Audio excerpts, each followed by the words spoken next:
De nos jours, on se souvient de Sainte Iria de deux manières différentes.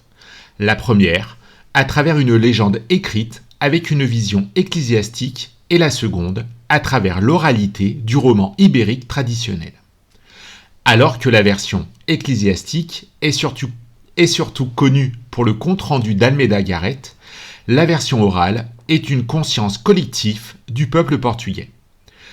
Également connue sous le nom de Santa Irene de Tomar, l'histoire suivante est légendaire. Elle n'a pas de données scientifiques, elle repose uniquement sur une mémoire collective perpétuée de génération en génération.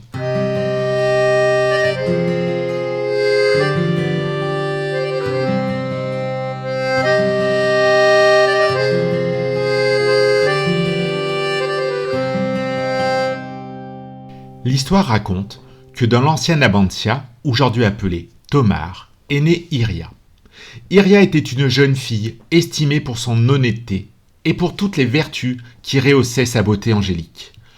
Petite, elle avait été envoyée au couvent pour y être éduquée. Aux alentours de 620, se trouvait juste à côté de la petite église de San Pedro, la maison du puissant gouverneur, où il vivait avec son fils Britaldo.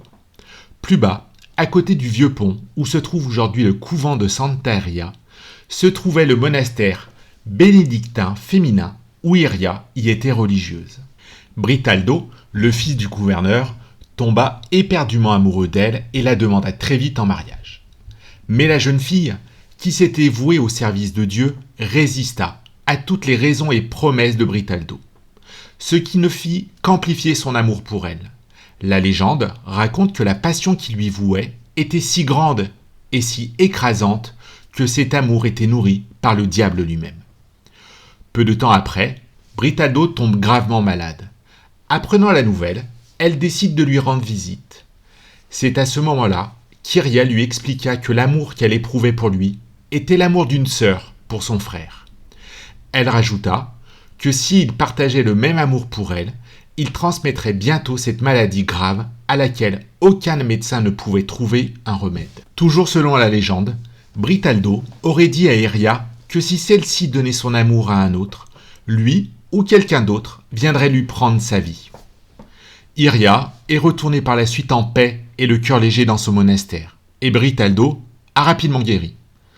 Malheureusement pour elle, le diable n'en avait pas terminé avec elle, et il avait d'autres idées pour la faire tomber dans les bras d'une autre victime. Et cette victime était Remigio, le moine que Célio, son oncle, avait choisi pour son immense culture et ses bons principes. Il était le professeur de sa nièce. Peu de temps après, Remigio changea de comportement. Et celui-ci est devenu totalement irrespectueux envers la jeune Iria. Il commença à lui faire des avances, toutes plus osées les unes que les autres. Iria décida de signaler le changement de comportement de Remigio et expliqua que ce comportement n'était pas celui d'un homme qui avait décidé de consacrer sa vie à Dieu. Quand celui-ci l'apprit, il rentra dans une colère noire. Se sentant rejeté, Remigio frémit de repentir. Il donna à son élève une potion à base d'herbes. Le résultat fut sans appel. La jeune Iria commença à gonfler, comme si la jeune religieuse était enceinte. Il fit même courir la rumeur que la jeune Iria avait fauté et qu'elle n'était pas aussi fidèle à Dieu qu'elle le prétendait.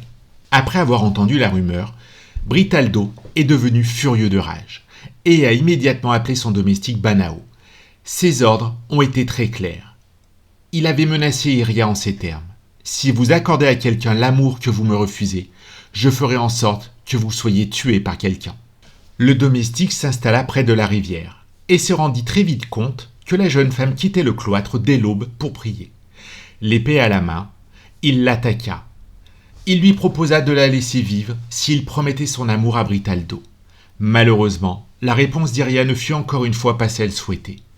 Iria eut à peine le temps de finir sa phrase qu'il la décapita, puis jeta son corps dans la rivière.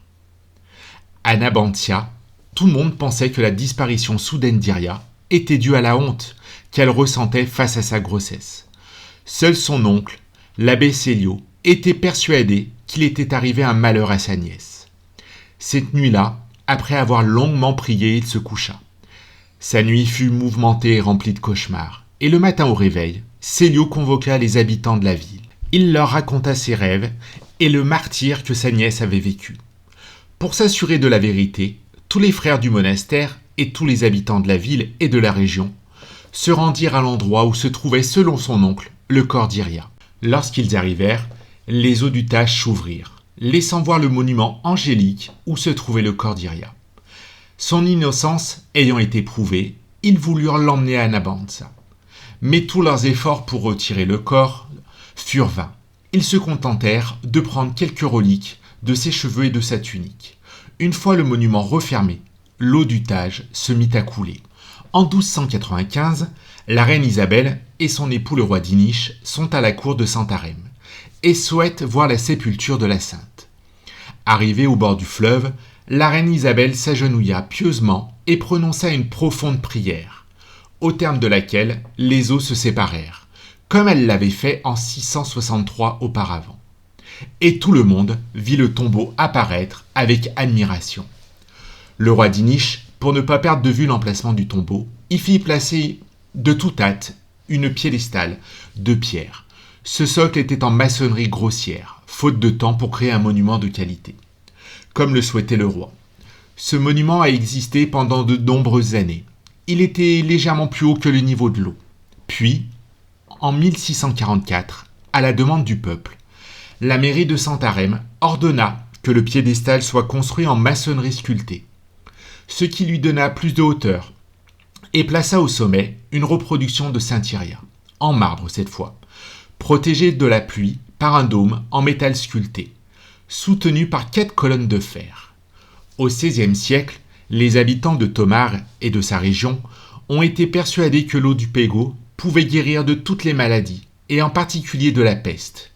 La croyance populaire voulait que chaque fois que l'on prenne cette eau, on y retrouve le sang de Saint Iria. C'est la fin de cet épisode des Histoires du Portugal. J'espère que vous avez apprécié ce voyage à travers l'histoire et la culture fascinante de ce pays. Si vous avez envie de continuer à découvrir le Portugal avec moi et à discuter de ce pays passionnant, rejoignez-moi sur Instagram.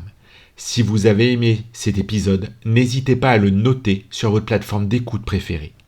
Merci encore pour votre fidélité et à bientôt pour de nouvelles histoires du Portugal.